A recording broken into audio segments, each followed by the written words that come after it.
أعوذ بالله من الشيطان الرجيم بسم الله الرحمن الرحيم. Qawaid Qur'aniyah. Pada pertemuan yang lalu kita telah membahas kaidah yang ke-9. Biarpun belum selesai, kaidah Al-Quran yang ke-9 adalah Allah Subhanahu wa ta'ala berfirman, "Walaysa dzakaru kal unsa." Dan laki-laki itu tidak sama seperti perempuan. Ini kaidah ini yang kemudian Al-Quran sebutkan supaya kita ini umat muslim hidup itu punya panduan. Karena zaman hari ini makin edan.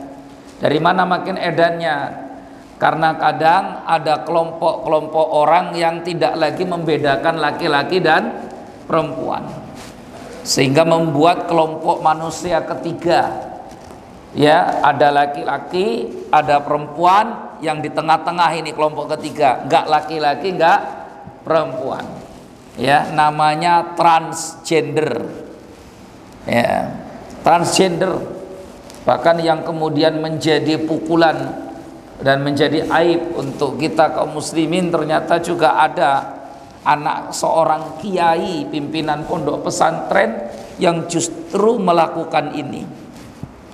Dia terlahir sebagai seorang perempuan, sekolah pun perempuan, anak kiai punya pondok pesantren, SMA-nya pun di pondok pesantren, berjilbab, cantik.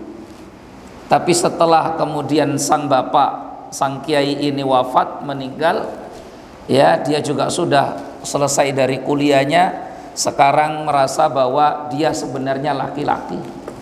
Maka kemudian merubah bentuknya dari perempuan jadi laki-laki. Dan hari ini menjadi duta transgender Indonesia. Ya, bayangkan itu. Berubah namanya, yang tadinya Ning panggilannya karena anak kiai, sekarang menjadi laki-laki. Namanya siapa tuh? Fikri atau siapa? Namanya, coba nanti cari di YouTube aja ketemu itu. Wawancaranya di salah satu TV terkenal di Indonesia dan sebagainya. Padahal Allah Subhanahu wa ta'ala itu, Bapak Ibu jamaah sekalian, Allah itu sudah ciptakan yang namanya makhluk itu ya dua jenis kelaminnya. Pertama zakar, laki-laki, yang kedua unsa, perempuan. Maka Allah berfirman, "Wa ma khalaqadz dzakara wal unsa." Dan demi apa saja yang Allah ciptakan. Lah ini yang laki-laki dan perempuan. Enggak ada lagi kelompok manusia ketiga. Nah, walaysa dzakaru kal unsa, laki-laki itu atau anak laki-laki itu tidak sama seperti anak perempuan. Hadhil ayat ja'at fi siyaqi qissati imra'ati Imran. Ayat ini kalau Bapak buka Al-Quran, maka kita akan temukan ada dalam surah Ali Imran, surat yang ketiga, ayat yang ke-35 sampai ke-36. Ya. Jadi awal mulanya Imran dan istrinya Hana itu berharap punya anak laki-laki, supaya ada yang melanjutkan orang tuanya untuk jadi imam di Masjidil Aqsa Palestina, yang hari ini sedang ribut-ribut terus itu, perang. Ya. Karena kalau anak laki-laki kan bisa jadi penerus, jadi imam apa? Imam sholat. Harapannya kan begitu kan ya. Karena apalagi kedudukan sebagai imam sholat Masjidil Aqsa itu kan terhormat sekali itu. Wong imam sholat masjid kampung saja itu terhormat kan. Satu desa ada masjid jami misalkan, wah itu pak imamnya siapa? Fulan. Itu saja terhormat. Apalagi satu kabupaten ada masjidnya, imamnya siapa? Fulan. Terhormat. Bayangkan kalau yang jadi imam adalah Masjidil Aqsa, yang sholat sekali di Masjidil Aqsa itu seperti 500 kali di masjid-masjid yang lain selain Masjidil Haram dan Masjid Nabawi. 500 kali, bayangkan ya. Nah kita itu mau sholat 500 kali itu butuh berapa bulan coba? Kalau sehari 5 kali, maka 1 bulan itu baru 150 kali. Berarti kita butuh kurang lebih 4 bulan, kurang 3 bulan lebih untuk bisa menyamai 1 kali sholat di Masjidil Aqsa. Ya, makanya Allah itu memberkati Masjidil Aqsa. Makanya orang-orang yang tinggal di sana pun orang-orang yang diberikan keberkahan, pahalanya lebih. Kok kita nggak dilahirkan di Palestina sih Ustadz ya? Dalam bumbuan kalau kita lahir di Palestina, entah jadi Israelnya, entah jadi umat Islamnya, kan bumbuan kita ini malah. Ya, Allah itu tahu mana-mana orang yang memang layak untuk lahir di Palestina. Wis kita jatai lahirnya wegali wae lah. Kan gitu ya. Nah, moga-moga dari kali ini ada yang masuk surga, kan gitu kan Pak. Ya kan? Gitu. Kan untuk masuk surga nggak harus yang dari Palestina. Semua orang itu sudah Allah tetapkan amalnya masing-masing. Kan gitu ya. Nah, kita balik lagi ke sini. Ternyata Hana dan suaminya, siapa tadi suaminya Hana? Imran sebelum anaknya lahir sudah meninggal dunia dulu. Jadi Imran itu seorang ayah yang tidak pernah melihat anaknya, tapi tahu istrinya hamil, lo tahu. Ya, jadi Hana itu yang melahirkan anak tanpa ada sama seperti Siti Aminah waktu melahirkan putranya tercinta, siapa? Nabi Muhammad Sallallahu Alaihi Wasallam. Karena waktu Nabi Muhammad lahir itu, jamaah sekalian, 6 bulan usia kandungan Rasulullah, usia kandungan Siti Aminah 6 bulan. Itu suaminya Abdullah meninggal dunia. Ya, jadi waktu lahiran ya nggak ada suami. Nah ternyata lahir anak bukan laki-laki. Ya karena pada waktu itu memang Siti Hana belum sempat USG. Ya, karena rumah sakit dicari-cari waktu itu belum ada. ISG-nya juga nggak ada. Hanya pasrah tawakal ke Allah saja. Qadarullah, Allah takdirkan. Yang doa manusia surga, suaminya manusia surga, istrinya ya manusia surga.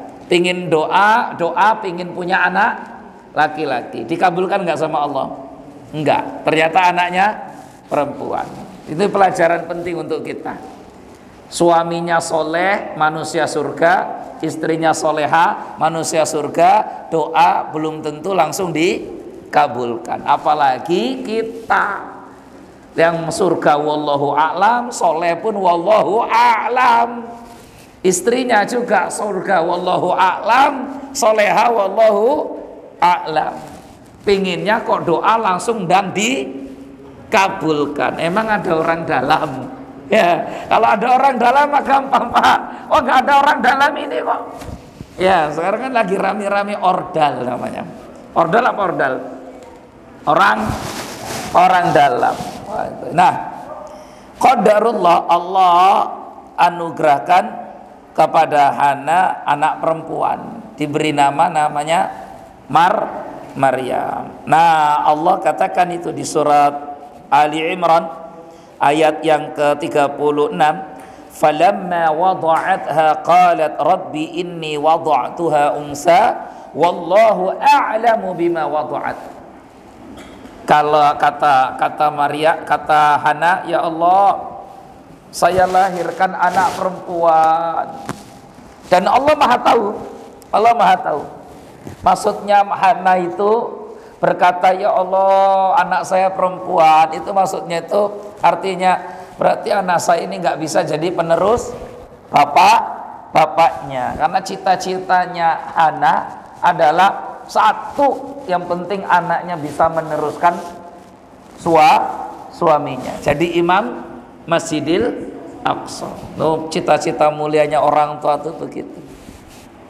Ada orang tua itu punya cita-cita untuk anaknya, yang penting kamu sukses nak.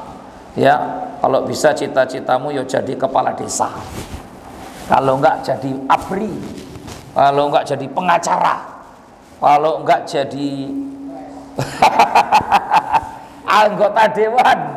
Kalau enggak jadi apalah misalkan, ya.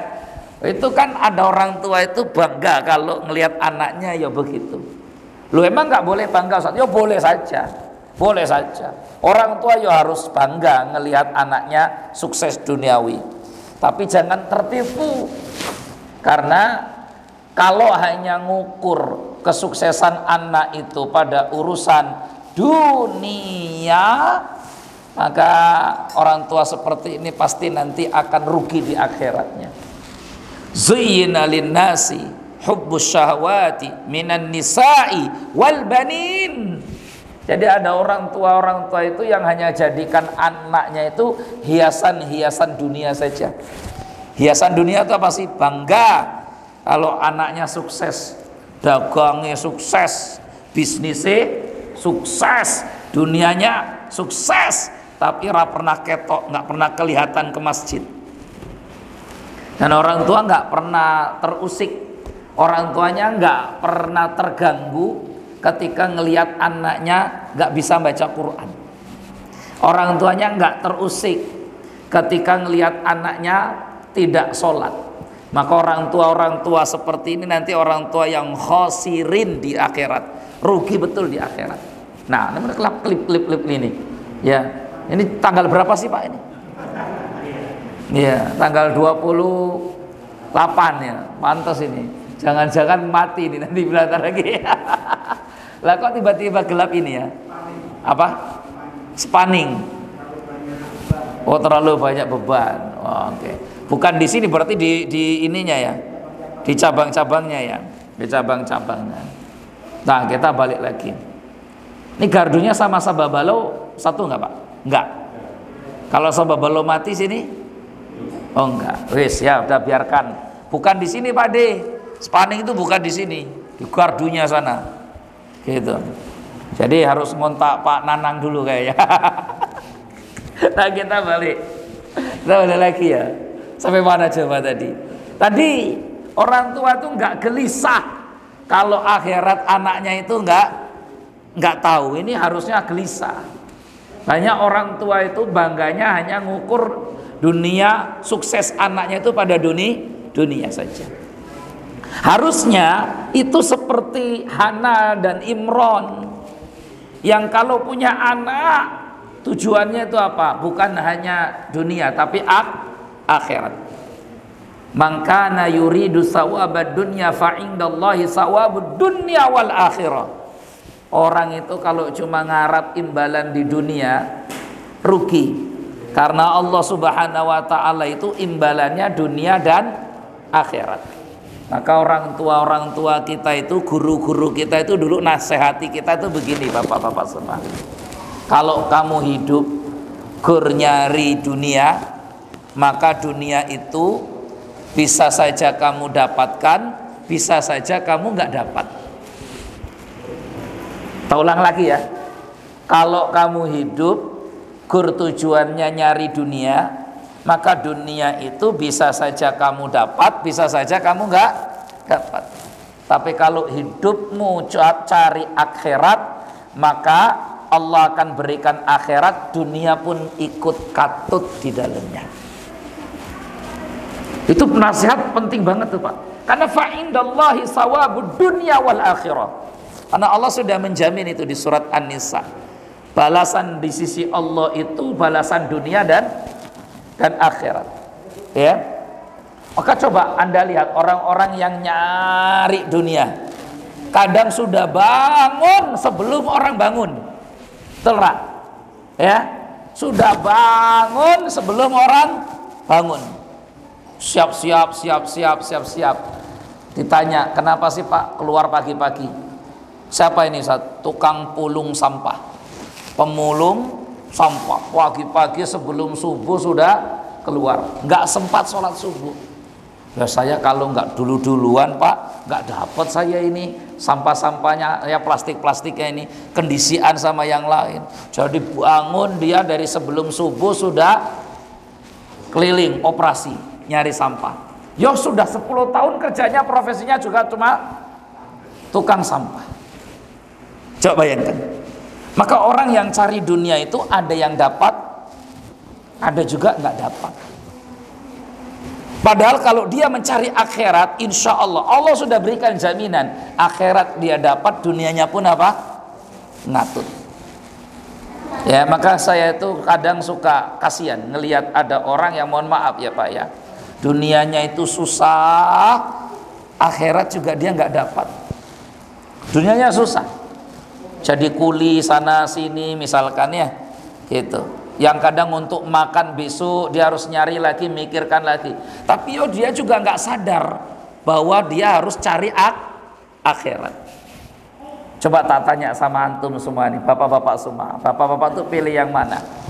Di dunianya susah, akhiratnya senang, atau dunianya senang, akhiratnya susah? Pilih yang mana? Nah, pilih yang mana? Kalau enggak pilihannya gurluru orangnya telu. Kok kita nih milihnya 3 terus. Yang 3 itu pilihan presiden 3. Kalau ini pilihannya cuma 2. Kan gitu. Ya kita suka, ya kita pasti akan jadi orang cerdas.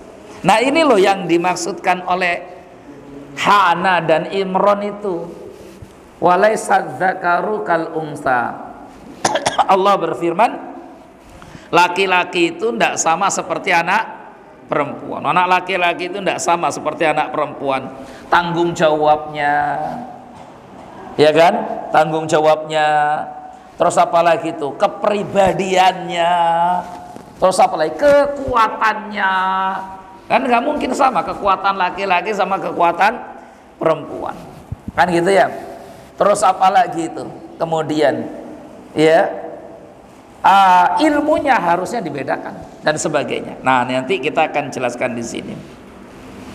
Jadi yang membuat Hana sedih itu karena anaknya perempuan. Tapi Allah Maha tahu. Ini ujian untuk Hana, istri dari Imran. Ternyata doanya Imran dan doanya Hana minta anak laki-laki itu dikabulkan oleh Allah, hanya ditunda. Hanya apa Pak? Ditunda, bukan tidak dikabulkan, dikabulkan tapi ditunda. Jadi nggak mungkin Allah itu tidak mengabulkan doa kita, itu nggak mungkin, jamaah sekalian. Karena Allah berfirman, wa idza sa'alani ibadi anni fa inni qarib ujibu da'watad da'i idza da'an. Allah juga berfirman, ud'uni astajib lakum. Wa idza sa'alaka ibadi anni, kata Allah, wa idza sa'alaka ibadi anni, kalau ada yang tanya kepadamu ya Muhammad tentang saya, katakan inni qarib, saya itu dekat, ujibu da'watad da'i idza da'an, saya selalu kabulkan doa-doa hambaku apabila meminta kepadaku. Ini udah janji Allah, janji Allah. Makanya Nabi SAW bersabda, tidaklah seorang hamba berdoa meminta kepada Allah melainkan Allah akan berikan 3 hal pada dirinya. Yang pertama, Allah kabulkan doanya. Allah kabulkan langsung apa? Doanya. Tapi itu jarang, yang begitu-gitu itu jarang. Jarang maksudnya itu nggak semua hamba langsung dapat pengkabulan doa dari Allah, itu nggak ada. Seperti misalkan saya itu baru nonton podcast, itu luar biasa. Podcast tentang seorang anak muda yang punya amalan memberi makan gratis di Jakarta. Jadi dia punya amal namanya makan gratis. Dari mulai memberi makan 1-2 orang sampai sekarang setiap hari makanan gratis itu diberikan minimal 1000 orang. 1000 orang, nyata. Saya dengarkan sampai netes air mata. Nanti sekali-kali kalau megang HP buka YouTube, pastikan punya kuota, gitu ya. Cari makan gratis podcast. Itu kita akan lihat bagaimana Allah Subhanahu wa taala itu ala kulli syai'in qadir. Maha mampu melakukan segala sesuatu. Jadi ceritanya anak muda ini kan nikah, tapi dia punya penyakit. Penyakitnya apa? Mohon maaf, dia lemah syahwat, nggak bisa berdiri. Boro-boro mau ngasih anak keturunan, dia sendiri nggak bisa berdiri, nggak bisa berdiri. Ya, tapi istrinya ini soleha, temani terus suaminya, dan dia mulai rumah tangganya dengan susah, miskin, sulit ekonominya. Sampai untuk bayar kontrakan saja dia nggak bisa, diusir dari kontrakan satu ke kontrakan yang lain. Punya kasur? Nggak punya kasur. Nggak punya kasur. Tidurnya hanya di tikar. Setelah pengantin baru tuh berbulan-bulan tidurnya di atas tikar saja. Saya tuh dengarkan cerita dia tuh, ya Allah, ya perjuangannya luar biasa, tapi Allah sayang ke orang ini. Allah sayang orang ini. Nanti ceritanya Anda saksikan sendiri lah ya. Sampai kemudian hari ini Allah berikan banyak sekali pengkabulan dari doa-doa yang dia, sampai kata dia, saya 1000% yakin Allah itu ada, 1000%. Ya, dan saya nggak akan takut miskin. Kenapa nggak takut miskin katanya? Allah itu maha kaya. Apa yang kita takut miskin? Lawang saya ini nggak hidup, kata dia. Saya ini nggak hidup. Saya sampai minta ke Allah, ya Allah, buat saya yakin kalau kau memang betul-betul ada ya Allah. Saya ingin punya anak, ya hidupkan ya Allah. Punya saya ini dihidupkan ya Allah. Iya betul, dia cerita itu. Setelah nikah bertahun itu gak hidup-hidup Pak. Bayangkan, kata dia begini aja katanya. Kalau ada begini-begininya mending begini terus katanya dia. Bangun tidur begini terus, gimana katanya. Ya, ini nyata dia cerita. Saya tuh ada nangisnya, ada ketawanya, karena dia ceritanya itu jujur gitu loh, jor-joran gitu loh. Sampai kemudian dia mimpi setelah berdoa banyak, dan dia nggak pernah ninggalkan sholat. Itu poin plusnya. Ini kadang kita udah susah tapi nggak sholat, malah sudah jatuh malah ke blesek sekalian kan gitu ya. Sudah jatuh malah ke blesek sekalian. Sesusah-susahnya kita itu Pak, jangan ninggalkan sholat. Ya, jangan ninggalkan sholat. Sholat itu modal utama kita. Sehingga Allah nanti pun memperbaiki kita lewat dari mana? Perantara apa? Perantara sholatnya. Beliau nasihati itu kok. Ini nasihati dia. Dia nasihat betul tuh. Jangan tinggalkan sholat katanya. Sesulit apapun kita, jangan tinggalkan sholat.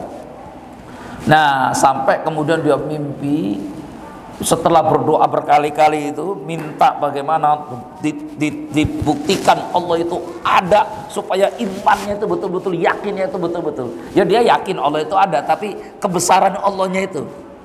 Jadi dia tidur, dalam tidur itu jalan di gurun pasir, enggak ketemu. Artinya kok pasir ini enggak habis-habis. Sampai capek sendiri, enggak punya tenaga lagi dalam mimpinya itu, akhirnya dia jatuh. Gerubak itu. Wah, ternyata dia jatuh dari kasurnya. Loh, kok dia punya kasur? Itulah baru pertama dia beli kasur. Setelah nikah berlama-lama tahun tadi nggak punya kasur, dia ngerasa tuh bersalah sama istrinya. Kenapa? Kok saya nikah nggak bisa belikan apa? Kasur.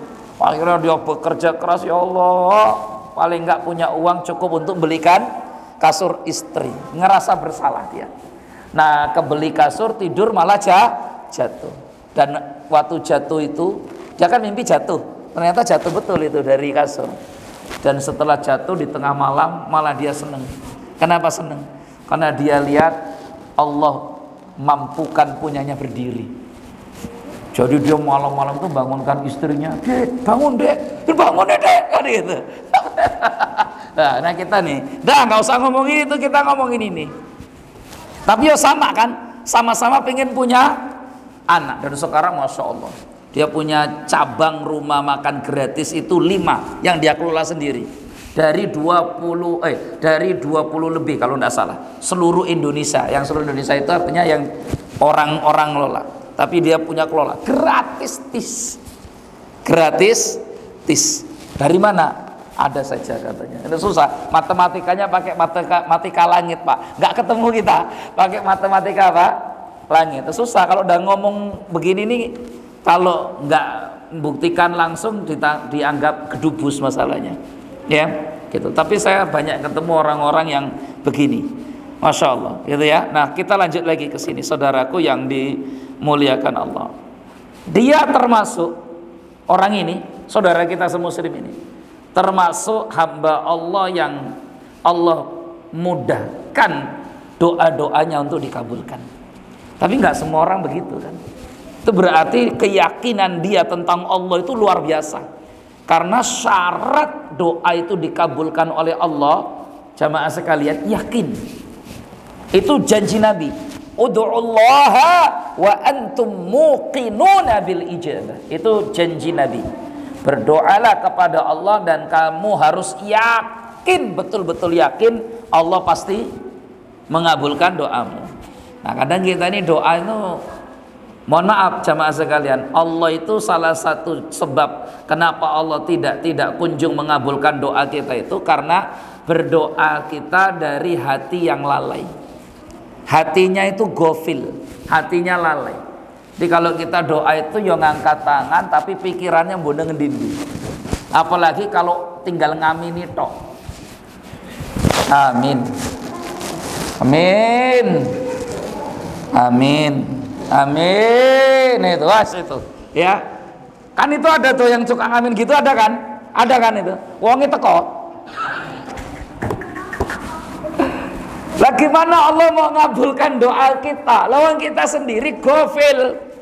Apa tuh gofil? Lalai. Lalai. Coba banyak orang saya suka ngeliat kok begitu. Ini sebenarnya niat doa apa enggak sih sebenarnya? Ada sambil doa itu sambil amin. Amin. Allah doa itu yang mantep acek gitu loh. Jadi Allah itu ngabulkannya juga cepat. Karena dia yakin bahwa Allah itu pasti mengabulkan. Sama kayak anak-anak itu kalau mau minta duit sama orang tuanya lo ngerengek kan. 1000 sih Pak, 1000 sih Pak, gitu ya kan itu. Betul. Kepada Allah pun kita sama ngerengek. Fa illam tabku fatabakau, kata Nabi, kalau kau nggak bisa nangis, pura-puralah nangis di hadapan Allah. Ya, ditangis-tangisin di hadapan Allah. Itu kalau doa itu begitu. Nangis-nangisin di hadapan Allah. Nah, sekali-kali coba nangis. Ya, di hadapan apa? Allah. Itu cara doanya. Sama nanti Zakaria juga sama kan, ini ayatnya nyambung nih, Pak. Ayat ini di surat Ali Imran setelah cerita Imran dan Hana yang susah punya anak. Itu nanti Allah lanjutkan lagi firman-Nya tentang Zakaria dan istrinya Ilya atau apa namanya Elizabeth dalam agama Nasrani. Elizabeth istrinya Zakaria. Sama kakak beradik ini problemnya sama. Dua-dua nggak punya keturunan. Jadi keluarganya Imran ini dan Zakaria kan kakak beradik, adik ipar. Dua-duanya sama punya problem, susah punya anak keturunan. Nangis-nangis supaya dapat anak keturunan, berdoa. Jadi itu. Yang kedua, kalau tidak Allah langsung kabulkan, Allah tunda pengkabulannya di akhirat nanti dengan pahala yang lebih. Yang ketiga, kalau tidak Allah kabulkan segera, Allah ganti doanya dengan takdir yang lebih baik lagi untuknya. Takdir yang lebih baik lagi untuknya. Begitu biasanya. Wallahu a'lam bishawab. Maka perempuan beda dibandingkan laki-laki. Kata di sini wal qiyam bi a'ba'i dzalika aktsar minal unsa. Laki-laki itu lebih banyak mampu untuk melakukan amal dibandingkan perempuan. Ya. Allati jabalaha Allah taala ala dha'fil badani. Di samping juga wanita itu Allah ciptakan memang badannya lemah, tidak sekuat laki-laki. Ya, makanya kalau istri saya itu Ustadz orangnya itu lembut, ya alhamdulillah berarti perempuan memang. Ya, suami saya itu Ustadz, badannya keker kok ya berantem lah, berarti suaminya memang laki-laki. Kalau dibalik, istri saya itu keker Ustadz, lah malah bingung kita ini, mentekol Ustadz, malah bingung kita ini, ya gitu. Jadi ya laki-laki memang sudah seperti itu, takdir yang Allah ciptakan. Wa ma yalhaquha minal allati taziduha dha'fan kal haidhi wan nifas. Apalagi wanita juga memang Allah ciptakan dengan tabiatnya sebagai seorang wanita, itu membuat dia semakin lemah lagi. Apa itu contohnya? Haid dan nifas. Wanita itu Pak sudah lemah fisiknya, ditambah haid makin lemah. Maka coba lihat istri-istri kita itu kalau haid, sakit kan badannya kan biasanya kan, yang perutnya sakit, yang pusing, yang meriang, yang apa. Ya karena memang yang namanya haid itu sakit. Kitanya yang nggak tahu karena kita nggak pernah haid. Malahan kalau kita haid malah bisa jadi kita pontang-panting, malah yang guling-guling gitu. Nah saya ini kan ngalami sendiri. Pondok saya ini kan perempuan semua Pak. Ya kan, ngurusi pondok itu perempuan semua. Itu sudah jadi lumrah kalau di pondok itu di kelas terus 2-3 orang nggak masuk. Kenapa 2-3 orang nggak masuk? Izin Ustadz, kenapa? Haid, ya sudah. Kita maklumi karena memang wanita itu kalau pas haid itu betul-betul fisiknya apa? Lemah, ya, fisiknya lemah. Makanya orang tua itu mesti perhatian dengan anak perempuannya. Dan Rasulullah SAW orang yang sangat perhatian kepada putri-putrinya, gitu ya, karena memang beda ini, beda sama laki-laki. Wallahu a'lam bishawab. Berikutnya saudaraku yang dimuliakan Allah Subhanahu wa taala, ammal Quran, adapun Al-Qur'an, fa innal qa'idata allati nahnu bi sadadil hadisi anha dalilun wadihun ala hadza. Kalau Al-Qur'an sudah jelas ya, karena laki-laki tidak sama seperti perempuan. Wa amma sunnah, adapun sunnah dalam hadis, maka Nabi SAW la'anal mutasyabbihina minar rijal bin nisa. Rasulullah itu melaknat laki-laki yang menyerupai perempuan. Wal mutasyabbihati minan nisa'i birrijal, dan wanita yang menyerupai laki-laki. Falau kana mutasawiyaini lakana al-la'nu batila. Seandainya laki dan perempuan itu sama, maka tidak mungkin Rasul melaknat. Nggak mungkin kan? Adanya laknat dari baginda Nabi untuk laki-laki yang menyerupai perempuan perilakunya, atau sebaliknya perempuan menyerupai kebiasaan atau perilaku laki-laki, itu menunjukkan bahwa laki-laki ya jadilah laki-laki, perempuan jadilah perempuan. Jangan dibalik, itu ya Pak ya. Termasuk misalkan cara berpakaiannya, cara berpakaian perempuan ya seperti itu. Maka jangan sampai laki-laki terus keluar rumah pakai daster, jangan sampai. Allah laknat, Nabi laknat begitu. Biarpun cuma nggo etok-etokan, ya nggak boleh. Untuk etok-etokan, untuk ketawa-ketawaan, untuk canda-candaan, ya gitu. Makanya biasanya kan ada orang-orang yang suka begitu tuh, ya. Oh kita besok main bola, yuk main bola. Seragamnya apa? Daster. Loh, seragamnya kok daster? Ya nggak apa-apa. Gue lucu-lucuan, nggak boleh. Main bola itu silakan, karena itu supaya badan kuat sehat. Ibadahnya juga makin sergap. Tapi jangan sampai kemudian kita lakukan olahraga mendatangkan laknat dari Allah. Kok bisa ya? Karena main olahraganya sambil pakai pakaian identik dengan wanita. Nah, Rasul katakan la'anallah al-mutasyabbihina minar rijal bin nisa. Allah tuh melaknat laki-laki yang nyerupai perempuan. Yang diantingi itu perempuan Pak, nggak ada laki-laki. Ya, yang dikalungi perhiasan emas ya perempuan, nggak ada laki-laki. Makanya emas itu Allah haramkan lidzukuri min ummati, bagi kaum laki-laki umatku, kata Nabi. Maka sekaya apapun bapak, Sesugih apapun bapak, itu enggak terus serta merta boleh pakai emas. Karena emas itu hanya diperuntukkan untuk siapa? Untuk perempuan. Enggak boleh kita pakai emas. Haram, namanya mutasyabbih. Tasabbuh, nyerupai lawan jenis. Nanti yang perempuan juga sama. Makanya bapak-bapak ini sebagai orang tua, belikan anak-anak itu sesuai dengan kodratnya. Jangan anak perempuan dibelikan tembak-tembakan, atau anak perempuan diberikan pedang-pedangan, dan suruh main tembak-tembakan dan pedang-pedangan. Nah yang laki-laki malah diberikan boneka-bonekaan. Ya, nah, ini malah kacau, ini rusak nanti.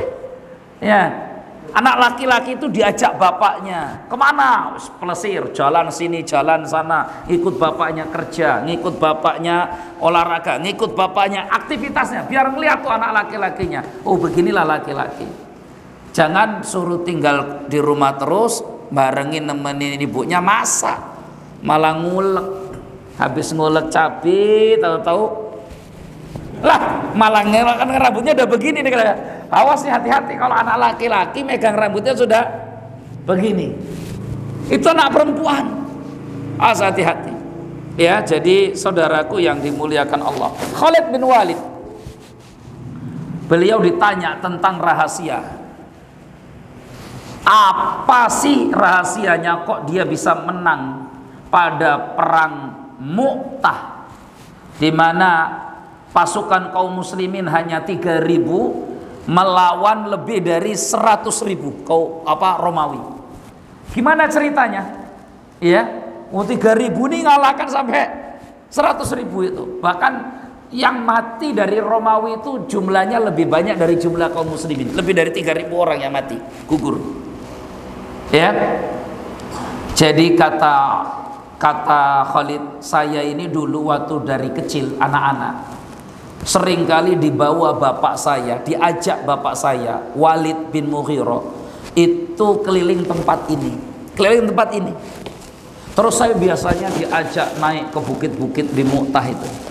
Setelah diajak naik di bukit Mu'tah, Walid bin Mughirah itu bilang sama Khalid, anakku Khalid, coba sekarang bayangkan kamu mimpin pasukan perang dari bukit ini.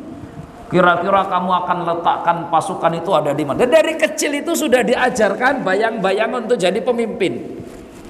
Situ yang latih siapa? Bapaknya. Yang latih bapaknya. Ya, maka kalau anak itu ikut bapaknya ke sini apa? Azan. Kenapa azan? Gak apa-apa azan. Gak bisa azan, latihan azan. Gak apa-apa. Supaya timbul jiwa laki-lakinya. Nah masalah.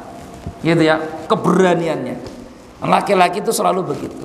Supaya dari sejak awal anak-anak kita ini paham kodratnya dia sebagai seorang apa? Laki-laki. Itu ya Pak ya. Maka karena tanggung jawabnya besar, laki-laki ini bagian ahli warisnya juga berbeda kan dengan perempuan. Warisan loh Pak, bukan hibah ya, warisan. Kalau hibah kan beda lagi. Warisan kan laki-laki lebih daripada perempuan. Ibu saya itu kan perempuan satu-satunya.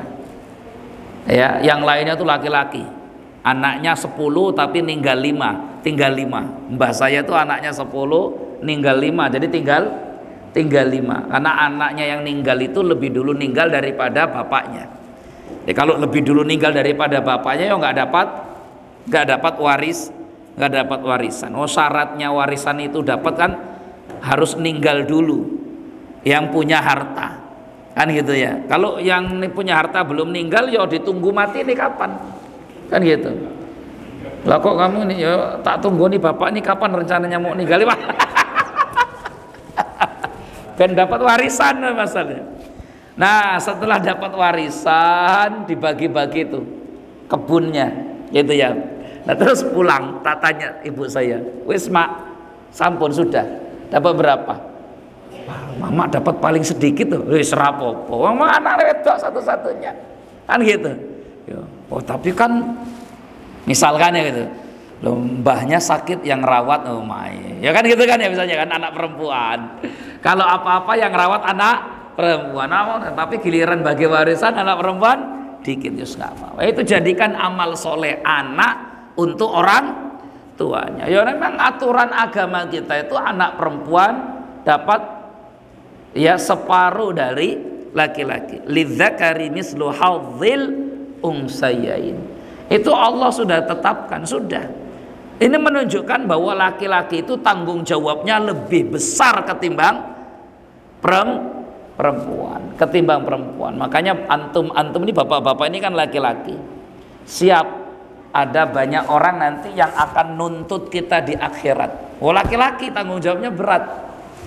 Yang pertama jelas akan menuntut, dan kalau bisa jangan nuntut istri kita. Maka pastikan istri kita itu tidak menuntut kita di akhirat. Nanti malam dipastikan, Pak. Ya, jangan sampai istri kita nuntut kita di akhirat karena nggak jadi suami yang adil, karena nggak jadi suami yang panutan misalkan. Yang kedua yang akan nuntut kita itu bisa jadi anak-anak kita nanti di akhirat. Hati-hati, jangan sampai ada orang tua yang nggak adil kepada anak-anaknya. Biasanya dalam urusan warisan ini nanti ini. Ya. Kalau warisan orang kaya kan duit, tapi warisan orang di kampung itu kan biasanya kebun, Pak, atau tanah. Karena nggak ada duit tapi adanya apa? Kebun, tanah. Yuk atur, wariskan sesuai dengan aturan syariat. Nggak sama, nggak ada warisan sama itu. Yang namanya warisan itu sudah ada aturannya. Yang sama itu hibah. Nah biasanya orang tua itu nggak mau repot ninggalkan warisan, maka dikasih apa? Hibah itu kan nggak nunggu harus mati dulu kita. Waktu masih hidup pun sudah boleh memberikan apa? Hibah. Nah itu kalau hibah boleh sama. Laki-laki dan perempuan anak-anaknya boleh sama. Kalau satu anak dapat seranti, yang laki-laki yang perempuan juga dapat seranti. Itu namanya apa, Pak? Hibah, bukan warisan, bukan. Kalau warisan nggak boleh begitu. Wallahu a'lam bissawab. Sisa ya? Dah sampai begitu saja. Intinya itu anak-anak kita jaga, pastikan mereka hidup, berkembang, tumbuh sesuai dengan kodratnya. Jangan sampai biarkan anak kita, keluarga kita ada penyimpangan tapi dibiarkan. Biasanya kebanci-bancian itu ada karena dibiarkan oleh keluarganya. Maka akhirnya keasikan lama-lama awalnya itu main-mainan jadi banci, suwi-suwi keterusan. Ya, maka kalau kita lihat ada penyimpangan seperti itu langsung dirubah. Sama ngelihat anak kita itu makan pakai tangan kiri, kidal, awalnya kalau dibiarkan maka lama-lama akan jadi kebiasaan. Nah, hampir semua anak itu senang makan pakai tangan kiri. Maka orang tua mesti sensitif dan kemudian lihat kalau itu penyimpangan, betulkan segera supaya kita ini ya jalankan sesuai dengan kodratnya. Wallahu ta'ala a'lam bisawab. Subhanakallahumma bihamdika asyhadu an la ilaha illa anta astaghfiruka wa atubu ilaik. Wassalamualaikum warahmatullahi wabarakatuh.